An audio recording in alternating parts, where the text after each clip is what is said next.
shook up. Yeah, yeah, yeah. Well, please don't ask me what's on my mind. I'm a little mixed up, but I feel fine when I'm near the girl.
Ladies and gentlemen, please welcome the next President of the United States, President Donald J. Trump.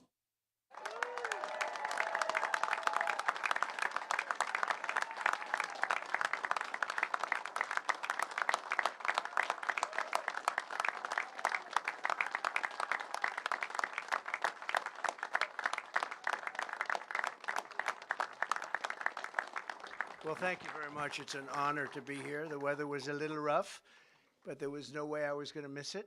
And I see we have a lot of media here. That's nice, always nice. They're our deep friends, right? But we're getting better over the years, much better. But I do want to say hello to everybody. This is a special place to me, and we're going to have a big victory. The polls are looking tremendous in Michigan and Wisconsin, and we're going to do something I think that's very special. I think it's going to be a very special election. I've been saying November 5th of this year is going to be the most important day in the history of our country. I believe that. So just remember that. We're here this afternoon in Grand Rapids, Michigan, 1,283 miles from the southern border. You've been hearing a lot about the southern border over the last couple of years. We put up a chart which is border related, and you see the lowest point in history was just before I left. Just as I was leaving, that was the lowest point. You see the arrows pointing? And I think that chart spells out better than anything I can say today. In fact, I don't have to say anything. I can just leave. Just take a look at that. That is the best. And then it looks like a rocket ship went off. When you look at the other numbers, it's a shame. It's a sad shame. Under crooked Joe Biden, every state is now a border state. Every town is now a border town, because Joe Biden has brought the carnage and chaos and killing from all over the world and dumped it straight into our backyards. And people are coming in from prisons and mental institutions, and nobody's ever seen anything like it. Under the Trump administration, we had a tough policy of getting the bad people out. We wanted to get them out. We took them out by the thousands, and we took, as an example, the MS-13 gangs out. The countries didn't want to let them back in, and I said, well, then we're not giving you any money. We give them so much money, in this case, $793 million. I said, that's okay. We're not going to give you any money. And they said, well, we'd be glad to have MS-13 coming back into our country. Be an honor. And they took them back, but they wouldn't take them back under Obama. Under the Obama administration with Biden, they wouldn't take them back, and I was told that they won't take them back. And I said, really, what do we give them? And it was close to $800 million. I said, tell them we're not giving it to them anymore. And they immediately said, let's take them back. That negotiation, sheriffs lasted about 3 minutes, and we succeeded. That was an easy one. Now under Biden, the bad ones are coming in at a level that nobody ever thought was even possible. Nobody thought this was possible. In Venezuela, the crime is down 67% from what it was a year and a half ago, because they're taking all of their gangs and all of their criminals and they're depositing them into the United States of America. Venezuela, think of it, their crime. Wouldn't we love to have a statistic where crime is down 67%? Ours is only going in one direction, and it's going to be very bad now because we have a new form of crime. It's called migrant crime. They're having fistfights with our police officers right in the middle of streets. They're sending prisoners, murderers, drug dealers, mental patients, and terrorists, the worst they have in every country, all over the world. This isn't just in South America. They're coming from the Congo, from Yemen, from Somalia, from Syria. They come from all over the world, China. Many of them are military age, which is a very strange. You don't see very many women coming in, and you see a lot of them coming in about 19 to 25, 26 years old, and especially from China. We have 29,000 over the last few months, 29,000 from China, and they all seem to be perfectly fit for military service, ready for military service. It's crazy. This is country changing, it's country threatening, and it's country wrecking. They have wrecked our country. But I stand before you today to declare that Joe Biden's border bloodbath, and that's what it is. It's a bloodbath. They tried to use that term incorrectly on me 2 weeks ago. You know, it's all about misinformation. That's all they do is cheat on elections and disinformation, misinformation, fairly closely related, those two words. But they basically mean that it's all talk, but it's a border bloodbath, and it's destroying our country. It's a very bad thing happening. It's going to end on the day that I take office, which will be January 20th. It'll end. And thank you. I want to thank members of Congress. A lot of great congressmen are here, warriors, really. They've fought with me for a long time. John James, John Molinar, and Jack Bergman. They're great friends of mine, and they love your state. They love your state. I want to really thank and congratulate, because this guy has gone like a rocket ship. I've never seen it. Well, I have a couple of times. We've got a lot of people elected. Those endorsements are pretty good. But, you know, you still have to endorse the right person. Otherwise, it doesn't work. And your next U.S. Senator, Mike Rogers, who's going to be fantastic, wherever Mike is. Wherever Mike is. Thank you, Mike. Thank you, Mike. He was a great congressman. He was a tough guy, too. He had one little sabbatical. He went to CNN for a little while, and it's okay, you know, they say gotta be. But other than that, he's been great. Well, that's good, because now you'll get a few of the more moderate people who are being nice, but he's a very respected person. He's the one we wanted. He's the one that decided to do it, and he's going to be I think he's going to be a fantastic U.S. Senator, always respected at the highest level. And he was always fair to us, too. When he did his television thing, he was always fair, strong, fair. I also want to thank Michigan Senate Republican leader Eric Nesbitt. Where is Eric? I think you're around here someplace, Eric. Good. Great job you're doing, Eric. Michigan House Republican leader Matt Hall. Matt. Good. They stand right in the middle, those guys. Former Detroit Police Chief James Craig. Good guy, too. Good guy. Good guy. Knows his way around and has done a great job. Thank you very much. We have great support. I think he just supported Mike, actually, didn't he? Did I hear that? That's a big endorsement. That's a great endorsement. Thank you, James. Second best. Yeah.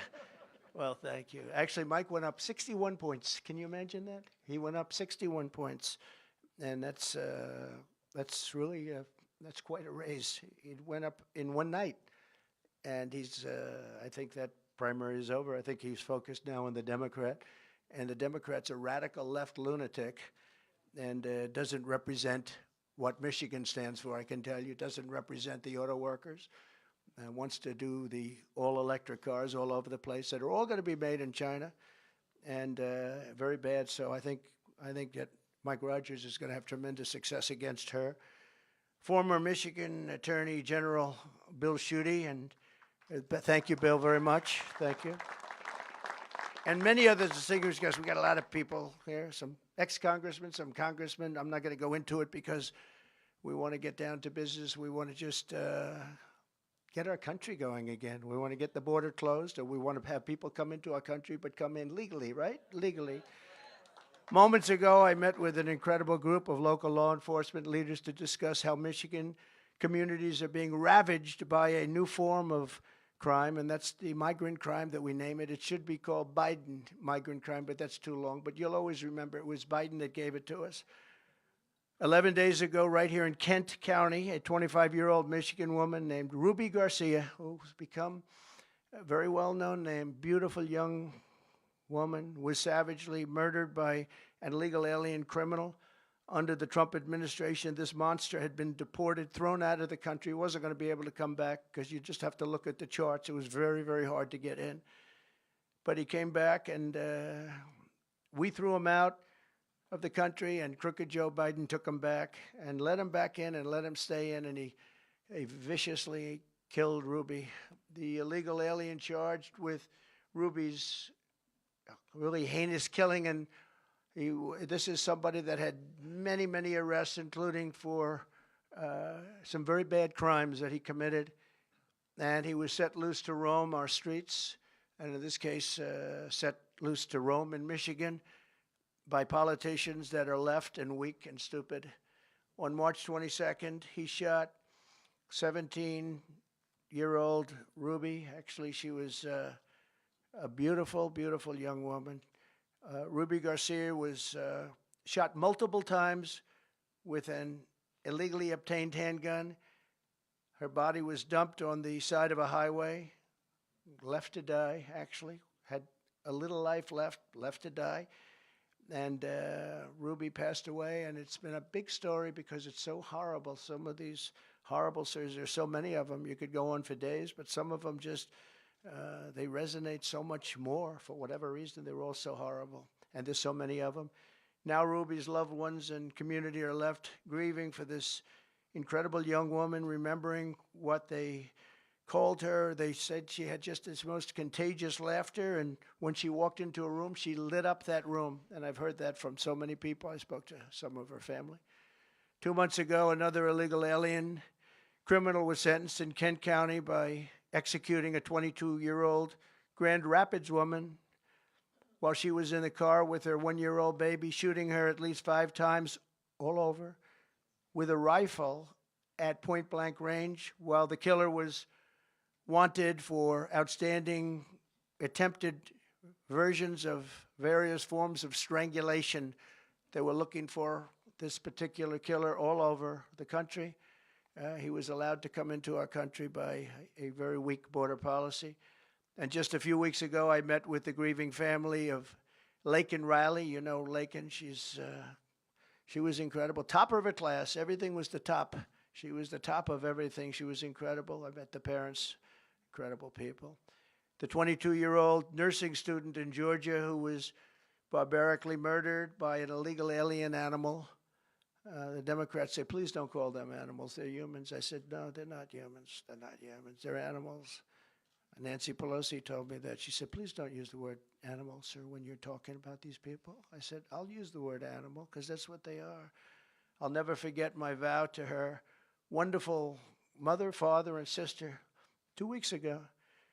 And I said, I will deliver justice for Laken. I said that, and now, today, I'm adding something. It's going to be for Laken, and it's also justice for Ruby. We're going to deliver justice for Ruby. We're going to watch what happens with this thug. We're going to watch what happens. And we have all the law enforcement behind. They're going to be watching what happens to this thug. He's not going to get away with it. So many people get away with it. They say, oh, let him go, let him go. I'm the only one that has to put up a bond. You know, I put up a bond. I didn't do anything wrong. I had to put up a bond this morning for $175 million. I did nothing wrong. They can shoot somebody, kill somebody, and walk out of jail an hour later. How about that? Do you think that's a fair policy? That's called radical left. But not one more innocent life should be lost to Biden migrant crime. The first step to restoring safety in America is to fire crooked Joe Biden, get him out November 5th, and we're going to get him out. We're going to have more people voting, I think, than anybody can even imagine. And if that happens, if we swamp them, you know, swamps too. First, you want to drain the swamp, but you want to, for purposes of voting, you want to swamp them. And we're going to swamp them, and they won't be able to cheat because they're very good at that. 3 years ago, we had the most secure border in U.S. history, and you see that up there. We ended catch and release. We built 571 miles of border wall very successfully. We're all ready to add another 200. That's far more than I said I was going to build, but it worked so well. We got Mexico to send 28,000 soldiers for those people to say Mexico, oh, they didn't give the wall. They didn't give the wall. They gave more. They gave us 28,000 soldiers for years. That's why my numbers were so good. 28,000 soldiers. I said, you have to give them. They said, we wouldn't do that. Why would we do that? By the way, did you see Mexico's now asking for $20 billion a year to even sit down and talk to these people? They wouldn't ask me for that. $20 billion a year. Have you seen that? I don't know, Mike Rogers. I think we're going to have to stop that. But $20 billion a year they want just to sit down and talk. Think of it. How crazy is it all? Where have we come? But they said, no, we won't give you soldiers. Why would we do that? Oh, he said, yes, you will. Oh, you're going to give me the soldiers. No, we will not do that. Of course, that's what you'd say. That's what I'd say. You will do it 100%. I will do anything you ask, including I will make a really major bet. You will do it. The 28,000. Nope, we won't do it. I said, here's the story. If you don't have this approved, it was Friday evening, immediately I'm going to sign a bill where we're going to tariff your cars and all of the other things you send in to hurt Michigan and to hurt other, but regardless of that, because the new threat is China is now building factories, not with me, they weren't, in Mexico. They're going to build cars in Mexico and sell them, and they think they're going to sell them over our border with no tax, okay? And not going to happen with me. With Biden, it's going to happen.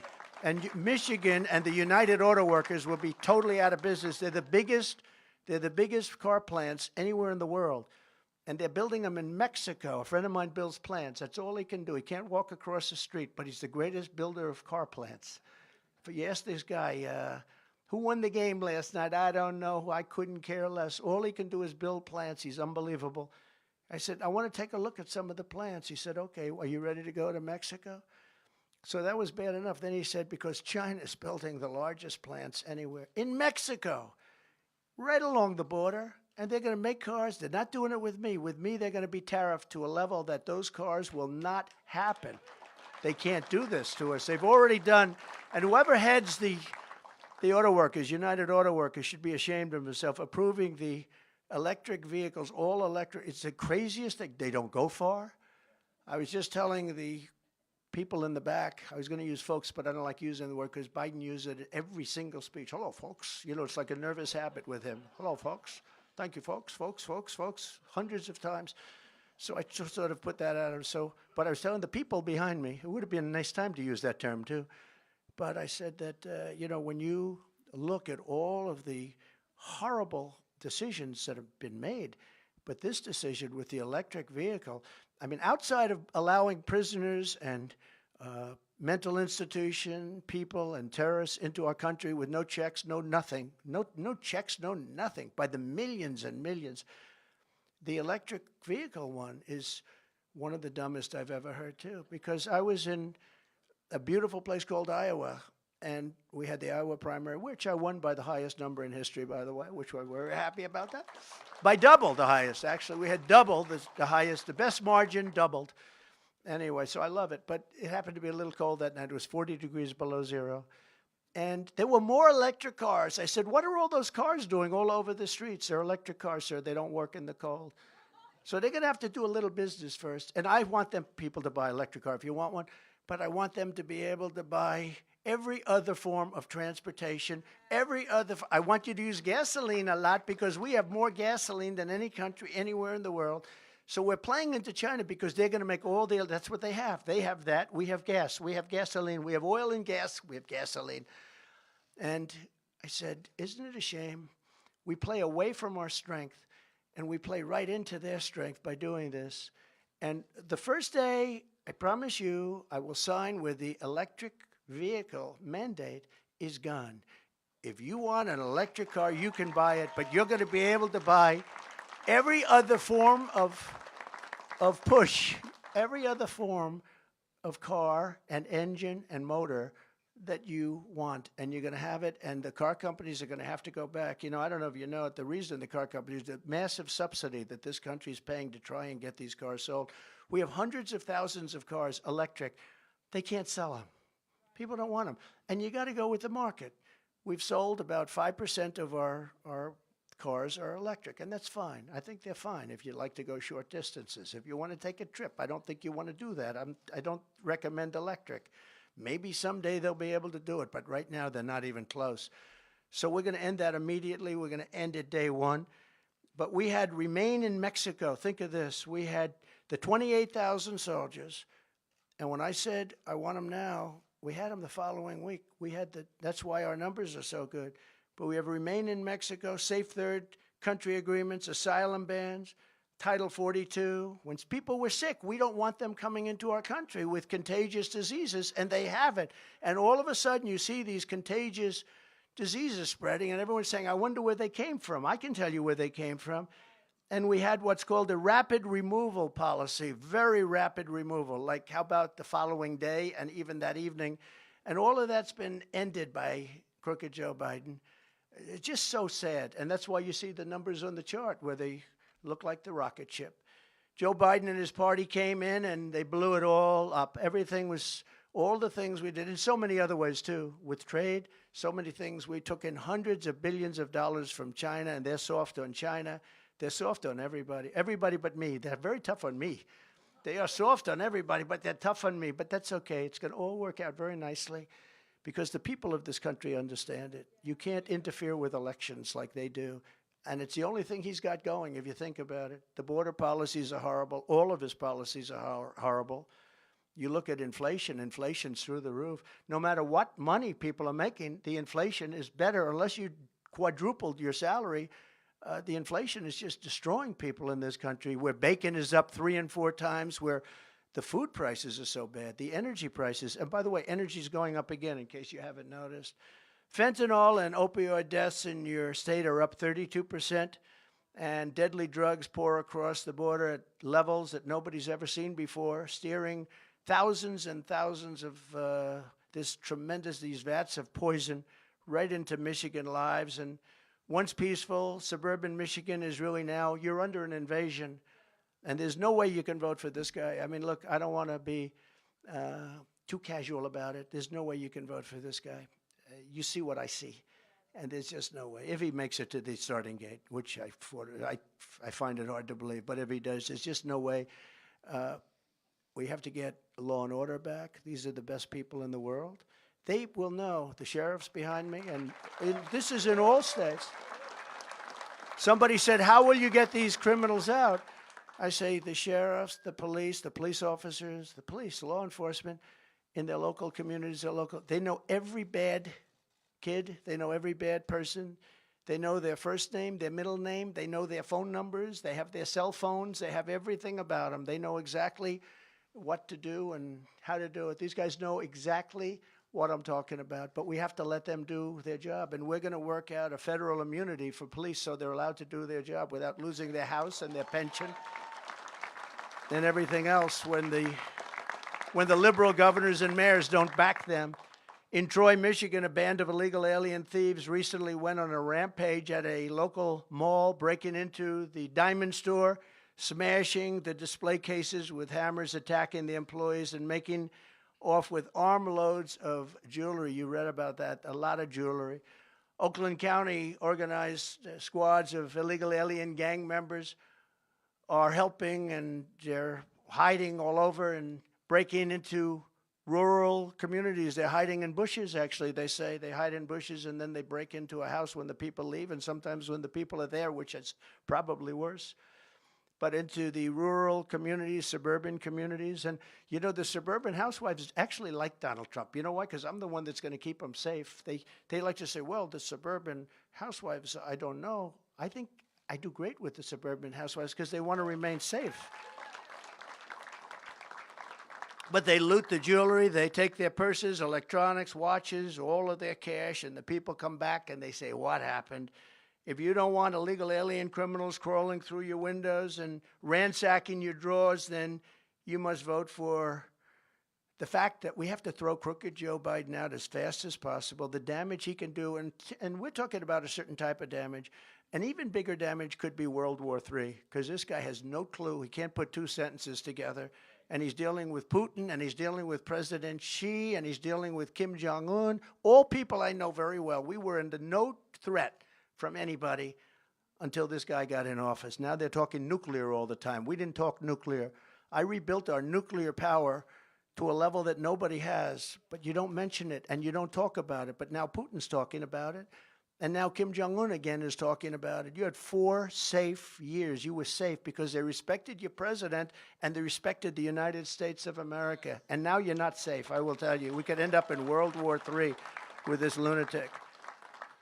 In various counties recently, 3 illegal alien migrants were arrested for soliciting sex from children, yet the radical left-wing governor, Gretchen Whitmer, a real beauty she is. I had to deal with her in COVID. She was the only one that was able to go sailing was her husband, right? Her husband went sailing and everybody else is locked in their house. How did that work out? Not too good. But she's now pushing Michigan families to accept $500 a month to take illegal aliens into your homes. They don't say this for our veterans that are on the street. They don't say this for other people, but they say it for migrants coming in because they want them to vote, probably. In other words, Biden and Whitmer are stealing your money to give free housing to illegals and then asking you to quarter these people, put them in your homes and feed them and do everything else. And it's just, the whole thing is so crazy. And she's a terrible governor, by the way. Your streets are bad. Everything's bad. She used to come to the White House. She was so nice, and then she'd go say, "I don't like that man." I say, "Wait a minute, I was very nice, wasn't I?"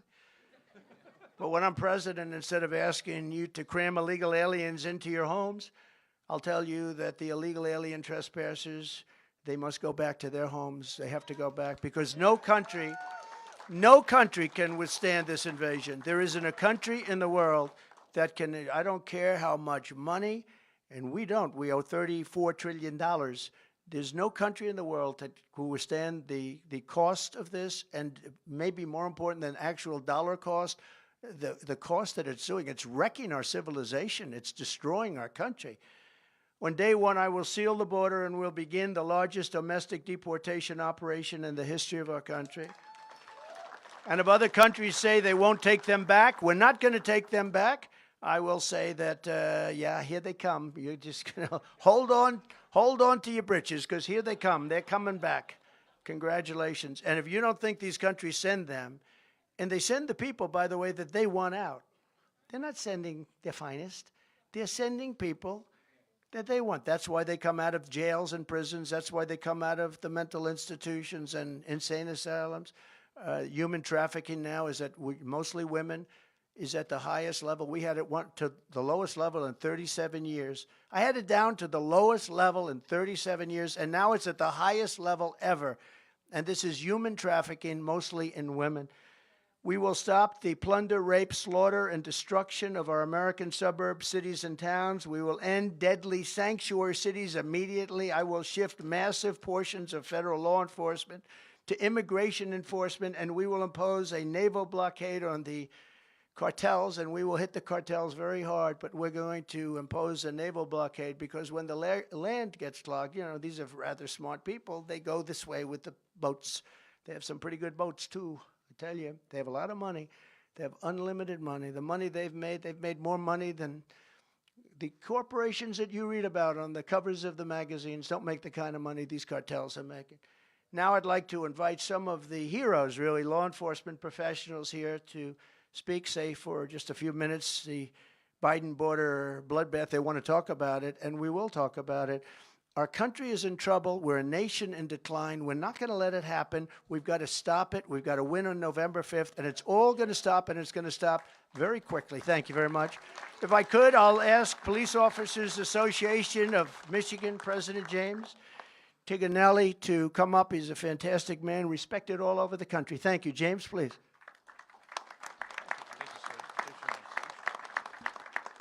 What an honor to be here and with all these leaders of law enforcement and Congress, but with you here. Thank you. Waiting for the next trip up to D.C. with you. I wanted to tell you a little bit about recruiting, retention, and what the life of the police are like right now that we know you were going to fix for us because you did the last time, just because of how you feel about us. 45 years ago, 45, yeah. Number sounds familiar, right? 45 years ago, when I hired on at the job, 2,000 people would apply for 200 positions.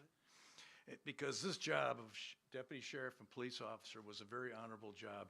The guy down the street, you all knew where they lived, you all looked for them for leadership. And nowadays, let's say the last 10 years, we can't get enough people to fill the vacancies. The academies are empty. Nobody's coming along.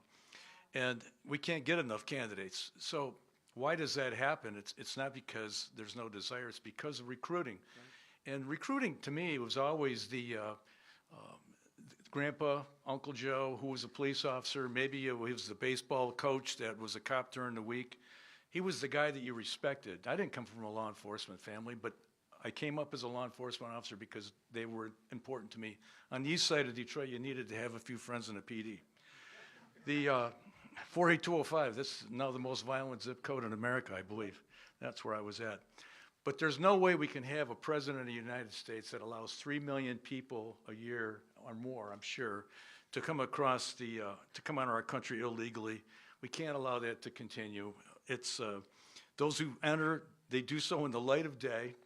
They do it by pushing aside our National Guard. Then they're handed a gift card, they're handed a telephone or an iPad, transportation to anywhere in the U.S. that they want to go. And then you want to tell these law-abiding people that are here, you have to obey the law. There seems like there's no real reason to do that anymore. And that's made it very hard to be policing, because people look to us, the law-abiding people look to us, but they're saying, what about that person? What about that? As you've talked about here today. My mom used to say it takes the wind out of your sails. You just kind of, everything calms down and it's not so good. The felons that we arrest become misdemeanors, and then they become no bond, and then they become free guys really before we get our car cleaned out at the end of the shift. Why would you expect people to obey the law when millions are rewarded for disobeying it? I don't know how many officers must get injured or killed, or worse, the civilians out there that are injured or assaulted or killed and assaulted. We've heard about a couple of them here tonight. I know that we can fill these vacant jobs with good people. I know they're out there. I know we can recruit them, but we need a commander-in-chief that will give them just simple due process. You've talked about some of the things that are important to us, but they just need to know they've got somebody behind them a little bit instead of trying to push them backwards, pushing them forward. I think that'll help to restore the honor to this job that was once such an honorable one. I can promise you that our guys will put that suit on and go out and do the job for you. They really will, and they'll be better for all of the people in this room when that happens. We always were what stood between law-abiding citizens and chaos. You hear about it all night. You've talked about it here today. Instead of those efforts to make the United States look weak and poor and average, we need you. We need you to make America look great again. And I know you have that. I know it's there. Last week when you went to New York and you attended the viewing of Jonathan Diller, I just wanted you to know that brought honor to every police officer, every deputy sheriff, every law enforcement officer. Wherever we were in this country, when we saw what you did, it was like, that's cool, that's us, that's a boost for all of us. It's so good.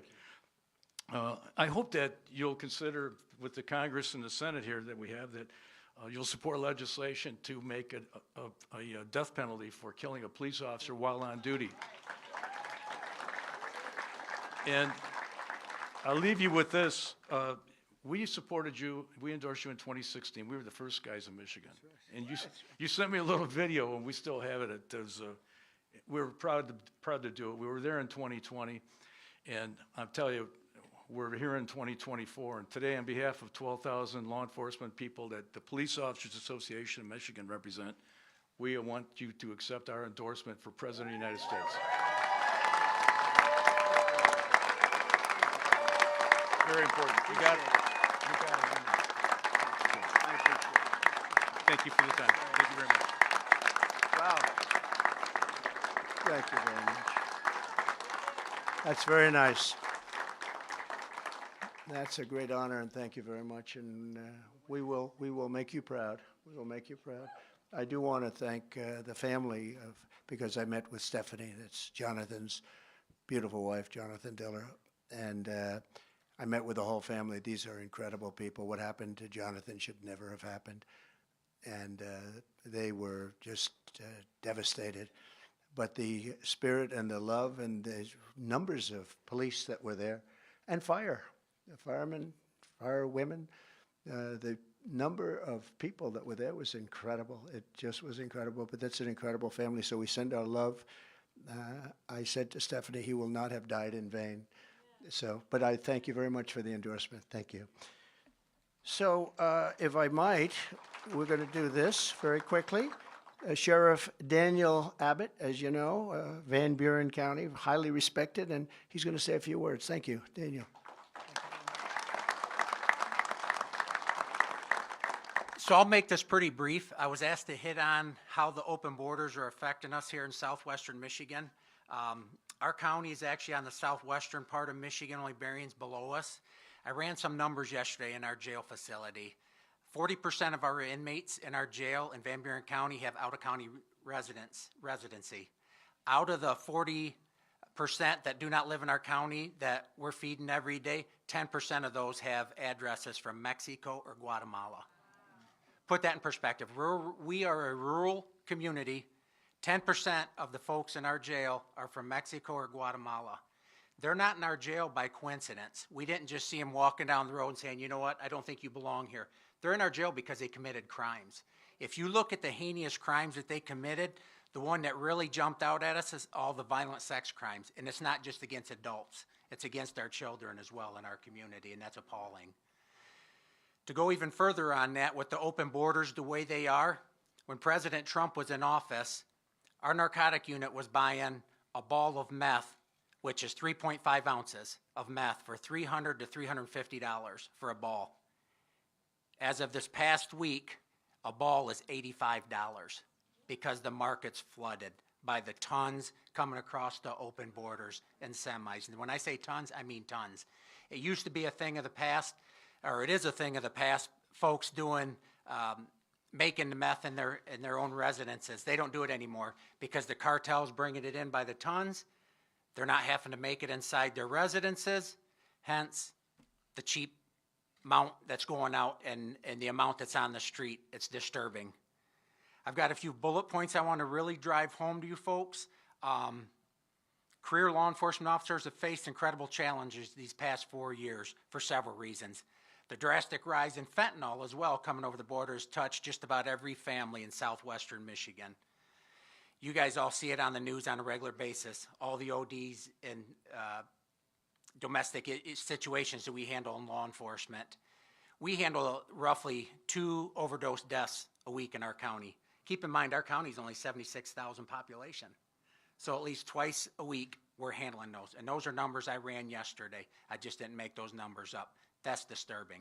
It's getting in our schools. It's getting in our children's hands. It's very disturbing. It's killing our kids. It's poisoning our communities. It's making the jobs of law enforcement professionals much more difficult. The open southern border is the heart of lawlessness and crime you're witnessing. Make no bones about it. We need leadership at the national level that is willing to solve this crisis. President Trump, without a doubt, is the leader we need to get the job done and get America safe. Thank you.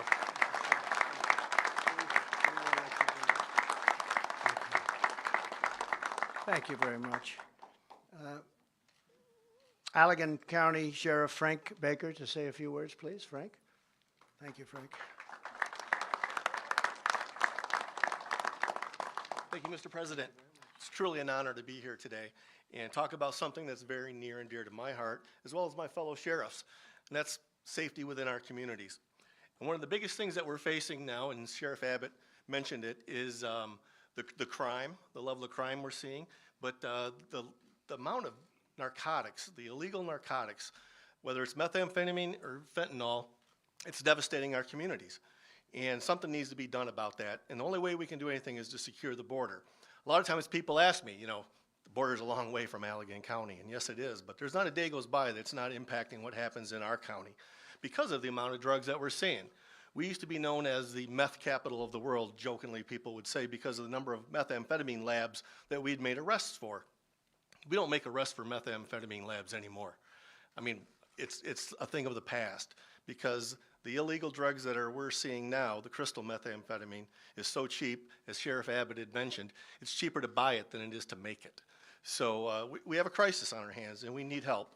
And part of that help is going to be securing our borders. So I appreciate you taking the time to meet with us today to talk about this important topic to us, because there are a lot of tragedies that are happening. You mentioned it with Ruby Garcia. In fact, a couple of our deputies made the arrest of the suspect in that case last month. So it's happening in our neighborhoods, even though the border is a long ways away and we need help. And so I appreciate what you're doing to help us and meeting with us today to talk about this concern. Thank you. Thank you, Sheriff. Great people behind me.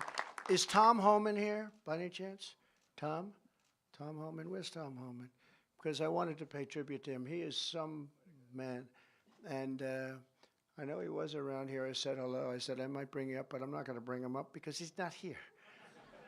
He had to get back to capture people. But I just want to thank Tom Homan. He has been so special. He's been so great on television. He's been so respectful of the job that we did as an administration. We had such great numbers, and we took over a tough situation, and we had great numbers. You know, in 2016, I ran on the border, and in 2020, we did such a good job, I couldn't even talk about the border. The people would say, sir, they don't want to hear about the border. I said, no, we did a great job. We have to talk about it. Sir, they don't care. You fixed the border. The border's great. You see the numbers up there. The border's great. Nobody cares about the border. And now we have today.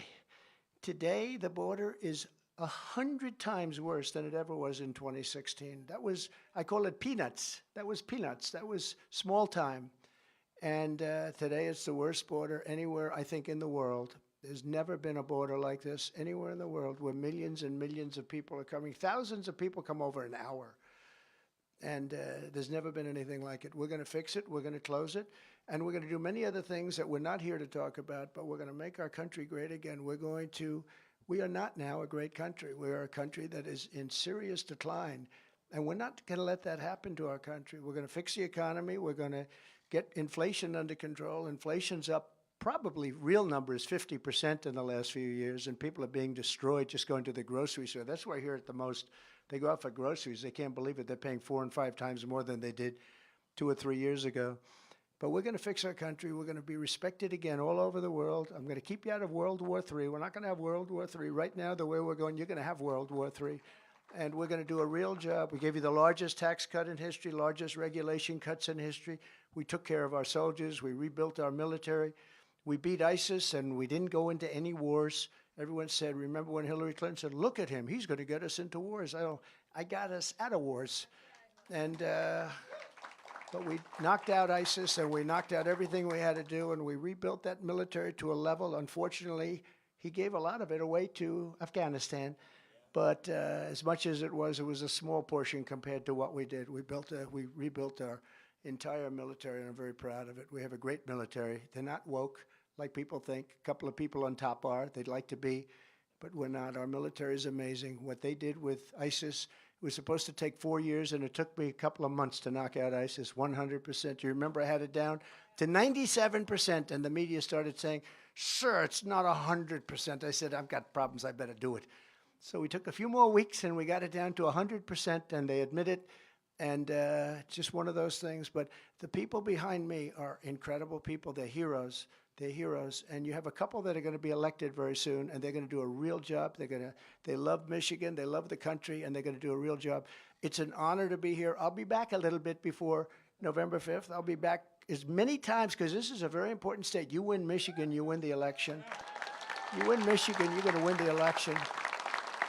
And so we'll be back, and we'll be back to Wisconsin. I'm heading for Wisconsin right now, and we're going to be back there quite a bit too. We're going to put it all out, because if we don't win on November 5th, I think our country is going to cease to exist. It could be the last election we ever have. I actually mean that.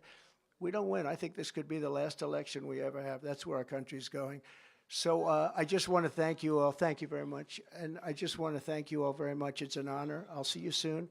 And again, give these people a big round of applause. Thank you very much. Thank you.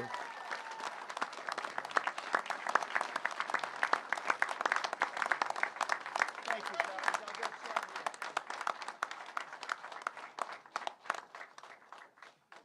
Mr. President, do you support the 6-week abortion ban by the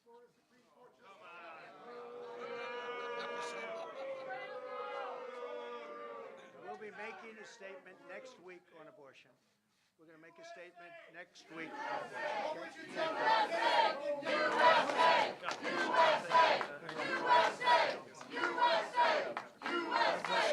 God bless you, sir.